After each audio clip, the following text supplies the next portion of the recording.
Recording club में सभी साथियों को अजमेर से जयवंती आसवानी का नमस्कार। 8 मार्च 2019 शुक्रवार की शाम क्या रात ही हो गई है।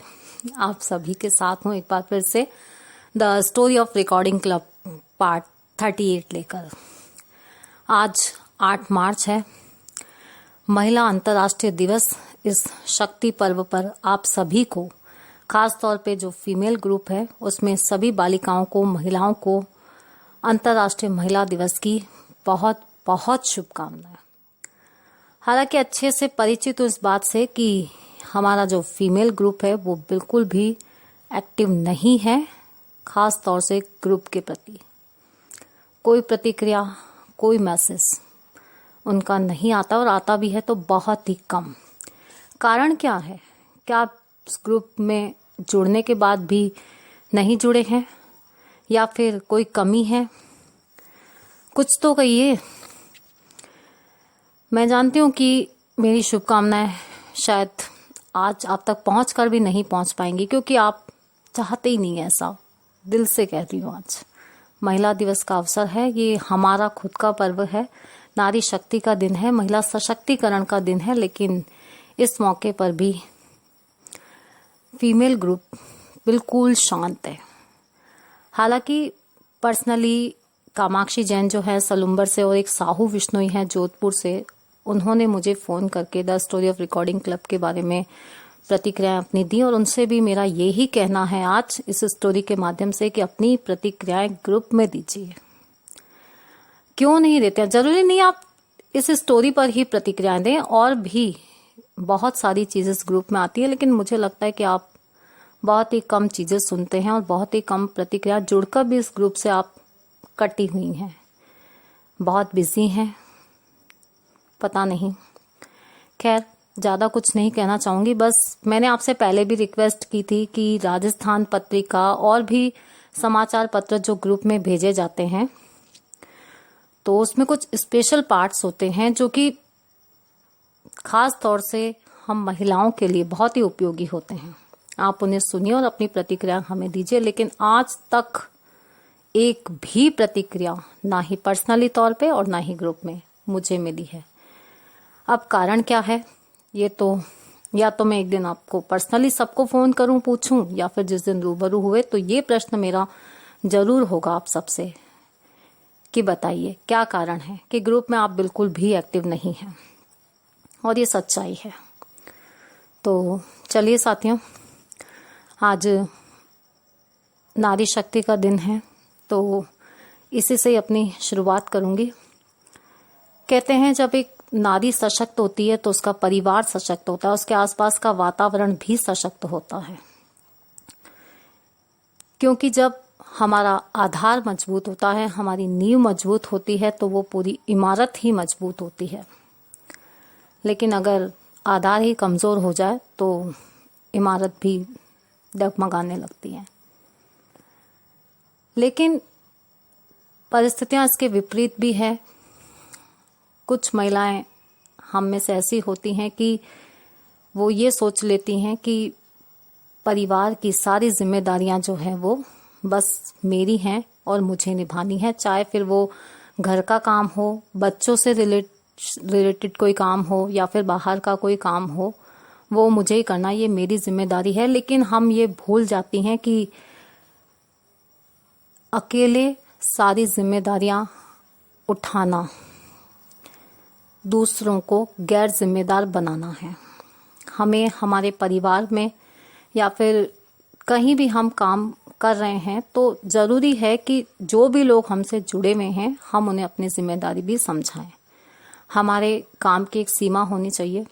लेकिन कुछ ऐसी होती हैं महिलाएं कि वो भूल जाती हैं, सारी परेशानियां, सारी जिम्मेदारियां खुद उठाने को तैयार हो जाती हैं, और इसमें स्वयं का नुकसान तो होता ही है, लेकिन दूसरे लोग भी अपने कार्यों के प्रति गैर जिम्मेदार होते हैं, क्योंकि उनका सारा काम हो रहा है। तो ये कहीं ना कहीं गलत है। और हालांकि आज समय बदल चुका है, ये बात बहुत साल पुरानी है, अब ऐसा नहीं है। लेकिन न जाने क्यों आज भी मैं आपको बताऊं कि जब रिकॉर्डिंग क्लब में कोई भी बुक्स रिकॉर्ड होने के लिए अगर फ़ोन आता है स्टूडेंट्स का, तो मैं उन्हें मना नहीं करती हूँ। हाँ, भेज दो, रिकॉर्ड कर देंगे। लेकिन ये भूल जाती हूँ कि पहले ही जब इतना सारा वर्डन ऑलरेडी रिकॉर्डिंग का है, तो ऐसे समय में हम जो नया काम ले रहे हैं, उसकी जिम्मेदारी जो हम उठा रहे हैं, क्या हम उसको समय पर पूरा कर पाएंगे? और नहीं कर पाते हैं तो इससे हमें ही कहीं ना कहीं भागीदार बनना पड़ता है सुनने का। और इस विषय पे सर भी मुझे कई बार कहते हैं कि मैम, आप नई रिकॉर्डिंग लेने से पहले, बुक्स लेने से पहले सोचते क्यों नहीं हो? मना कर दो कि नहीं, हमारे पास अभी समय नहीं है। हालांकि हम ये काम कर रहे हैं, हमें रिकॉर्डिंग करनी है, ये बात सही है, लेकिन ये भी देखो कि क्या परिस्थितियां आपको अलाउ कर रही हैं, क्या आप समय पर वो काम दे पाएंगे? लेकिन बस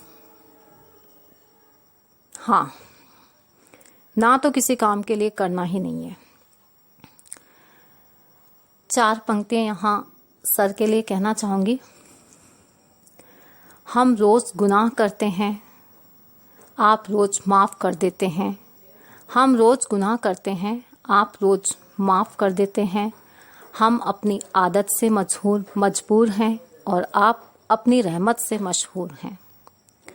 यही है मेरे साथ। इसका एक कारण ये भी रहा कि बचपन से लेकर परिवार में कोई भी काम होता था और अगर मम्मी कहती थी और मना अगर कर देते थे, तो उसकी निशानी फिर गाल पे मिलती थी, सीधे थप्पड़ के रूप में। तो एक ये भी कारण रहा कि हाँ करने की आदत पड़ गई। हालांकि अखबार में एक बार लेख पढ़ा था, ना करना सीखिए। अगर आप उस काम को नहीं कर पाएंगे समय से, तो अच्छा यही है कि आप उस व्यक्ति को ना कर दीजिए। लेकिन मैं शायद अपनी इस आदत को बदल नहीं पाई। पर हाँ, 2019 इसी साल से थोड़ी बहुत कोशिश की। ऑफिस के मामले में, घर के मामले में तो थोड़ा पहले से ये शुरुआत कर चुकी थी मैं। बच्चों को अपनी जिम्मेदारियां समझाई, तो इससे अच्छा भी हुआ। ये हुआ कि एक बार को यदि हम मना कर देते हैं तो कोई बात नहीं, लेकिन कम से कम कोई हमारे भरोसे नहीं बैठता है। ये सब बातें साथियों मैं इसलिए कह रही हूँ क्योंकि जो मैं स्टोरी अभी रिकॉर्ड कर रही हूँ, उसमें ऐसी ही परिस्थितियां आने वाली हैं।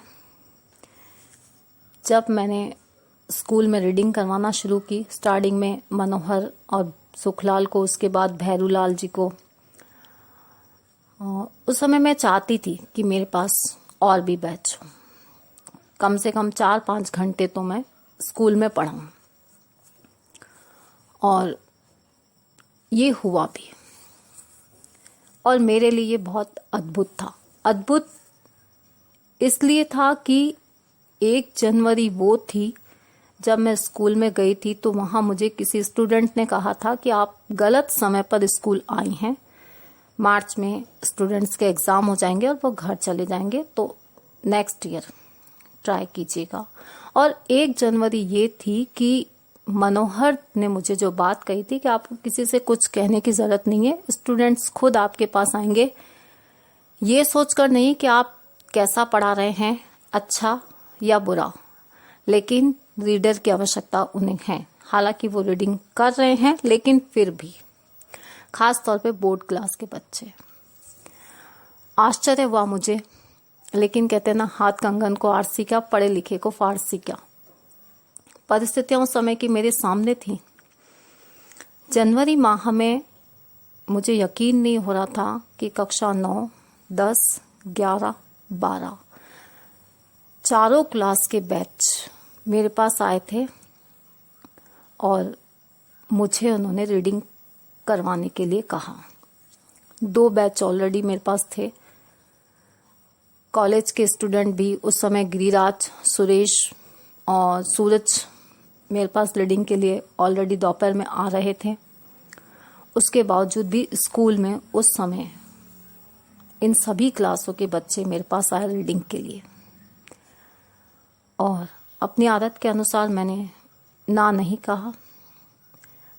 ये नहीं सोचा कि मैं एक संयुक्त परिवार में रहती हूँ और संयुक्त परिवार में बहुत जिम्मेदारियां निभानी पड़ती है। हमें सबके प्रति अपनी जिम्मेदारियों का निर्वाह करना होता है बखूबी। और हमारी फैमिली में मैं पहले भी बता चुकी हूँ कि ये था कि आप कुछ भी काम कीजिए बाहर, लेकिन घर के काम में कोई कोताही नहीं होगी।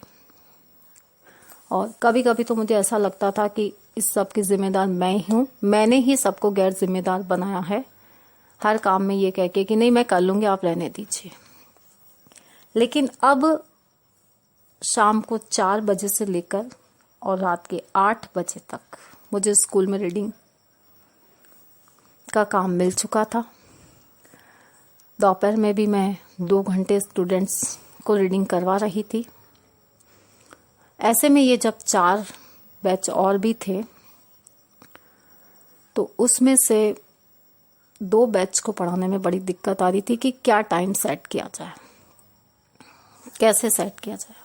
बोर्ड स्टूडेंट्स का तो ठीक है, हाँ कर दी थी मैंने, लेकिन जो अदर क्लासेस थी उनको क्या कहें। और मैंने बिना कुछ सोचे समझे उन्हें हाँ कर दी। एक बैच ऐसा हुआ कि सुबह 5 से 6 बजे तक भी वो पढ़ने को तैयार थे कि आप सुबह आ जाइए, हम सुबह पढ़ाई कर लेंगे। सर्दियों के दिन थे, हालांकि घर से स्कूल बहुत दूर नहीं था। मैंने उसमें भी हाँ कर दी और सुबह 5 बजे से लेकर 6 बजे तक मैंने रीडिंग स्टार्ट कर दी। बच्चों से सामंजस्य बहुत अच्छा बैठ गया था, सभी स्टूडेंट बहुत अच्छे थे। बिना झिझक के सुबह 5 बजे अंधेरे में भी मुझे उन्हें पढ़ाने में कोई प्रॉब्लम नहीं आती थी और बल्कि सुबह सुबह रीडिंग भी अच्छी हो जाती थी। लेकिन बच्चे बहुत छोटे थे उस समय, तो उन्हें छोड़कर आने में थोड़ी दिक्कत आती थी। और फिर मेरी जो मदर इन लॉ थी वो भी जॉब करती थी, तो उन्हें भी 7 बजे स्कूल के लिए निकलना होता था। अब ये सब कारण परिवार में एक विवाद का विषय बन गया। होता है जब आप सारी जिम्मेदारियां निभा रहे हैं और अचानक से आपके ऊपर और भी जिम्मेदारियां आ जाएं तो उनका निर्वाह करना बहुत मुश्किल हो जाता है। लेकिन मैं सच कहती हूँ साथियों, उस समय मेरे मन में स्वार्थ था रीडिंग को लेकर। मैं अच्छा कर रही हूँ ये अलग बात है, लेकिन मुझे बस मन में ये था कि जितने ज़्यादा बैच मुझे मिलेंगे, जितना ज़्यादा मैं पढ़ाऊंगी, उतनी ज़्यादा मेरी फाइनेंशियल कंडीशन जो है वो मजबूत होगी। इसलिए मुझे किसी को मना नहीं करना है। मैंने उस समय ये नहीं सोचा कि मैं किसी को मना करूंगी तो उसे अच्छा लगेगा या बुरा, नहीं। उस समय सिर्फ और सिर्फ आर्थिक स्वार्थ की भावना मेरे मन में थी और ये भी लग रहा था कि बस मार्च में तो पेपर हो जाएंगे, फिर थोड़ा बहुत फ्री हो जाएंगे, तो जितने बैच अभी मैं पढ़ा सकती हूँ मैं उन्हें पढ़ा लूँ। फिर भी कक्षा 11 का जो बैच था उससे तो मुझे मना ही करना पड़ा, समय अनुकूल हो नहीं पा रहा था। लेकिन नेक्स्ट ईयर के लिए उन्होंने पहले से ही कह दिया था मुझे कि अगले सत्र में आप हमें मना नहीं करेंगे, बोर्ड क्लास है हमारी और उस समय हम आपसे ही रीडिंग करेंगे। और मैंने हाँ, उस समय भी हाँ ही की थी। अब खुद के लिए समय नहीं था, इतना व्यस्त हो गया था जीवन, पूरी दिनचर्या 24 घंटे जो थे वो भी कम पड़ने लगे थे और कॉलेज के एग्ज़ाम फैब में मेरे और थे। हालांकि उसकी पढ़ाई मैं सच कहूँ तो मैंने की ही नहीं। जो मैं गिरिराज को और सूरज को पढ़ाती थी उनसे ही मेरी पढ़ाई हो जाती थी, लेकिन फिर भी एक रीडिंग करना अलग बात है और पर्सनली तौर पर उसको रिवीजन करना वो अलग बात है। पर मैं अपनी पढ़ाई के लिए टाइम नहीं दे पा रही थी बिल्कुल भी। सुबह जल्दी उठना, बिना चाय पिए स्कूल चले जाना, फिर वहां से आके घर, फिर बच्चों के स्कूल जाने का टाइम, फिर दोपहर में घर का काम, फिर स्टूडेंट्स की रीडिंग, फिर शाम को वापस स्टूडेंट्स की रीडिंग। तो किया ये सब भी, हालांकि लेकिन बहुत मुश्किल हो रहा था, बहुत समस्या आ रही थी। और मैं अपने परिवार को भी ये नहीं कह पाती थी कि थोड़ा सा मुझे हेल्प कीजिए, आप अपने अपने काम अगर खुद कर लें तो मुझे भी समय मिल जाएगा। मेरा अपना तो कुछ था ही नहीं, मेरे लिए मेरे पास बिल्कुल समय नहीं था। लेकिन हाँ, 8 बजे आने के बाद बच्चों को थोड़ा बहुत समय मैं ज़रूर दे देती थी, क्योंकि उनके भी एग्ज़ाम थे और उन्हें भी संभालना ज़रूरी था। बस यूं ही चलता रहा। लेकिन उसमें भी फिर एक समस्या आई।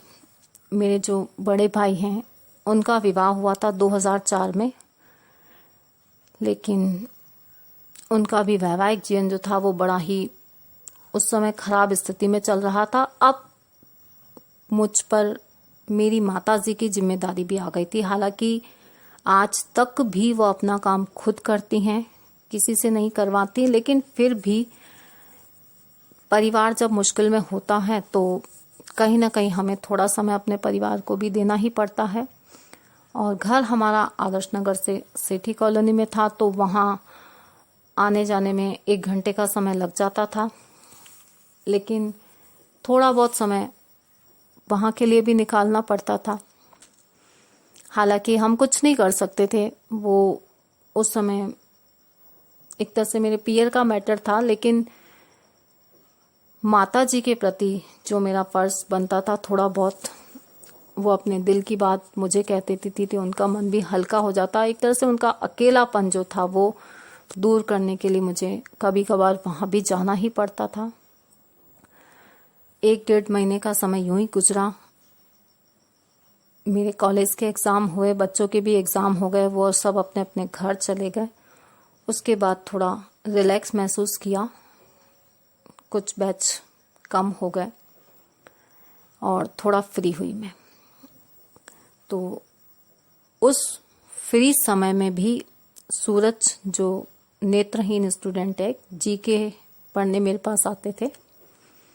अब ये हुआ कि रीडिंग का जो काम था वो एक तरह से साल भर यूं कहिए कि चलने लगा। बहुत अच्छी बात थी ये।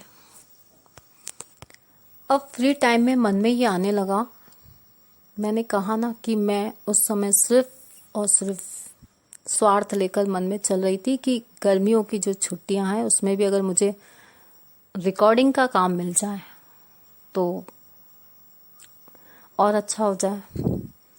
लेकिन रिकॉर्डिंग से संबंधित बात स्कूल में तो अभी तक कोई हुई नहीं थी, पर मनोहर जो थे, सबसे पहले मैंने उन्हीं को स्टार्ट किया था पढ़ाना, तो उनसे मेरी बातचीत अच्छी थी और भैरू लाल जी से भी उस समय तक अच्छी बातचीत मेरी होने लगी थी। तो मैंने उनको रिकॉर्डिंग के लिए कहा कि गर्मियों की छुट्टियों में अगर मुझे रिकॉर्डिंग मिल जाती है तो मैं आराम से कर पाऊंगी, और अब तो बैच भी सारे फ्री हो जाएंगे। ये बात फरवरी में ही मैंने उनसे की थी। तो मनोहर जी ने उस समय मुझे कहा था कि आप पहले थोड़ा बहुत कुछ रिकॉर्ड करके दिखाइए। उनका ही टेप था फिलिप्स का, उन्होंने मुझे दिया था, और मुझे ये तो याद नहीं है कि क्या मैंने रिकॉर्ड किया था, लेकिन कुछ मैंने उनको रिकॉर्ड करके दिया था। तो रिकॉर्डिंग से भी वो पूर्ण रूप से संतुष्ट थे, रिकॉर्डिंग उन्हें बहुत अच्छी लगी।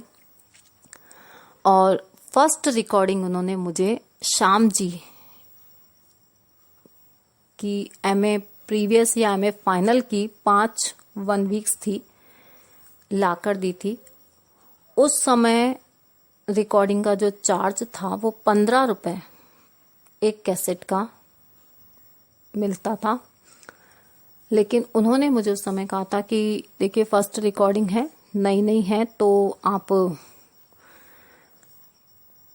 कितना इसका मुझे मूल्य मिलेगा इसे न देखकर ये देखिए कि आपकी शुरुआत हो रही है। तो 11 रुपए पर कैसेट के हिसाब से उस समय उन्होंने मुझे पे किया था, श्याम जी ने। मेरी लाइफ की फर्स्ट रिकॉर्डिंग वही थी। टेप भी मनोहर जी ने ही दिया था मुझे कि आराम से आप इसमें कीजिए, कोई दिक्कत नहीं है। लेकिन कुछ दिनों बाद, हालांकि मेरी माताजी ने, मुझे याद है आज भी, फिलिप्स का एक टेप 850 रुपए का वो आया था उस समय में, और खरीद कर दिया था, ताकि चलो मनोहर जी ने तो दे दिया था, हर बार कोई दे या न दे, हालांकि स्टूडेंट्स दे देते, लेकिन फिर भी एक अपनी चीज़ हो तो कभी भी हम कर सकते हैं। अब रिकॉर्डिंग तो मुझे मिल गई थी, लेकिन उसे दिन के समय में कर पाना तो बहुत ही मुश्किल था। एक तो घर में किसी को आदत नहीं थी, पहले कभी रिकॉर्डिंग हुई नहीं थी, तो कोई भी बीच में बोल पड़ता था। बच्चे छोटे थे तो कई बार वो भी बीच में कुछ न कुछ कह जाते थे, तो बड़ी समस्या आती थी कि दोपहर के टाइम में तो रिकॉर्डिंग हो ही नहीं सकती। तो अक्सर फिर यही होता था कि या तो सुबह जल्दी उठ के या फिर रात के टाइम पे मैंने 1 वीक सीरीज जो है उनको 5 1 वीक सीरीज थी रिकॉर्ड करके दी। लेकिन देखने में वो बहुत छोटी लग रही थी, 150-160 पेज की 1 वीक थी, लेकिन जब उन्हें रिकॉर्ड किया तो पता चला कि एक 1 वीक जो है 8-9 कैसेट में, यानी 8 या 9 घंटे की एक 1 वीक वो रिकॉर्ड होती थी। इतनी पतली किताब और 8-9 घंटे, यानी काफ़ी टाइम लग जाता था पढ़ने में। और फिर उस समय समस्या यह आती थी कि कैसेट्स का बहुत ध्यान रखना पड़ता था, उन पे नंबर लिखने पड़ते थे, कहीं ऐसा ना हो कि कीवी कैसेट ही वापस हो जाए और मैं लापरवाह थी। समय बचाने के चक्कर में मैं अपना समय गंवाती थी, ये सच है साथियों। क्योंकि मैं जब कैसेट रिकॉर्ड करती थी तो ये होता था कि एक कर दी, उसको रख दिया, फिर सोचा कि 2-3 कर लें, फिर इकट्ठे इस पे नंबर डाल देंगे, और उस चक्कर में मेरी अक्सर मिक्स हो जाती थी। दूसरी लापरवाही ये करती थी कि 1 वीक में निशान नहीं लगाती थी, कहाँ छोड़ा, और बस कॉन्फिडेंस नहीं हो कि ये ओवर कॉन्फिडेंस था मुझ में, तो ये भी गलती मुझसे हो जाती थी। और जब कैसेट्स आपस में मिक्स हो जाती है ना, तो बहुत परेशानी आती है, बहुत ज़्यादा। उनको क्रम वापस ढूंढने में बहुत दिक्कत हो जाती है, क्योंकि 1 वीक्स में ढूंढना पड़ता है कि कहाँ शुरू की, कहाँ ख़त्म की। और उस समय ये भी कह सकती हूँ कि मुझे एक्सपीरियंस नहीं था बिल्कुल भी कि किस तरह से करना है कि अपने समय की बचत हो। मेरे लिए सब बहुत अच्छा था, लेकिन परिवार को समय थोड़ा कम दे पा रही थी। इस वजह से परिवार के लोग मुझसे नाराज थे, क्योंकि उन्हें लगता था कि अब मैं अपने काम में अच्छे से सेट हो गई हूँ, तो घर की जिम्मेदारियों में भी थोड़ी कमी आएगी। हालांकि मैं पूरी कोशिश करती थी कि मैं हर काम को करूं, उनके ऊपर कुछ भी जिम्मेदारी नहीं छोड़ूं, लेकिन मैं खुद ही ये नहीं समझ पाई कि हर काम को खुद करने की बजाय मैं उन्हें ये एहसास दिलाऊं कि कुछ जिम्मेदारियां आपकी भी बनती हैं, सब काम मेरी जिम्मेदारी नहीं है। लेकिन बस ना कहने की आदत नहीं थी, तो कैसे भी करके वो सारी जिम्मेदारियां खुद ही निभाई।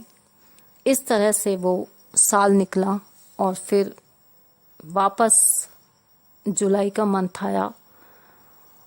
उसमें किस तरह से मैंने समय के साथ अपना सामंजस्य स्थापित किया,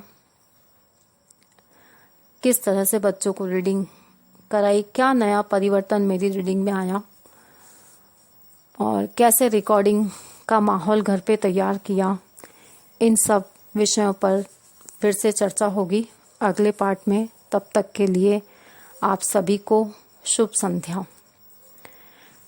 फिर एक बार फीमेल ग्रुप से ज़रूर कहना चाहूँगी, शुभ संध्या कहने के बाद भी एक भी अगर प्रतिक्रिया मुझे फीमेल ग्रुप में लगती है, आती है मेरे लिए, तो लगेगा कि थोड़ा बहुत एक्टिव हुआ ग्रुप। धन्यवाद।